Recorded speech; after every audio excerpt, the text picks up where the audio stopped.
Hello friends, welcome back to my channel. இன்றைக்கி நம்ம பார்க்க போகிறது பொட்டுக்கடலை லட்டு. இது செய்கிறதுக்கு 10 மினிட்ஸ் தான் ஆகும். இப்போ வாங்க செய்யலாம். நான் வந்து ஒரு கப்பு பொட்டுக்கடலை, ஒரு கப் சர்க்கரை, 3 ஏலக்காய் எடுத்திருக்கேன். உங்கள்கிட்ட சர்க்கரை இல்லைன்னா கூட வெல்லம் கூட நீங்கள் தேவையான அளவு எடுத்துக்கலாம்.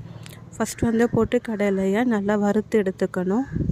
ஸோ அது கூட வந்து பார்த்திங்கன்னா நான் ஒரு கப் சர்க்கரை ஆட் பண்ணியிருக்கேன், 3 ஏலக்காய் எடுத்திருக்கேன். ஃபஸ்ட்டு இது நல்லா வந்து ஃபைன் பவுட்ரு பண்ணிக்கணும்.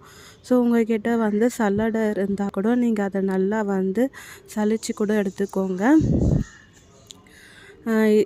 ஒரு கடாயில் நெய் ஊற்றிட்டு கொஞ்சோண்டு முந்திரி பருப்பு போட்டிருக்கேன். ஸோ இது நல்லா வந்து வறுத்துட்டு நம்ம பவுட்ரு பண்ணி வச்சுருந்த அதோடு ஆட் பண்ணிக்கோங்க. ஆட் பண்ணிவிட்டு குட்டி குட்டியாக வந்து லட்டு மாதிரி பிடிச்சி வச்சுக்கலாம். அப்படி இல்லைன்னா கூட நீங்கள் ஒரு பாக்ஸாக க்யூப்ஸாக கட் பண்ணி கூட நீங்கள் பண்ணலாம். ஸோ குழந்தைங்களும் விரும்பி சாப்பிடுவாங்க. தேங்க்ஸ் ஃபார் வாட்சிங்.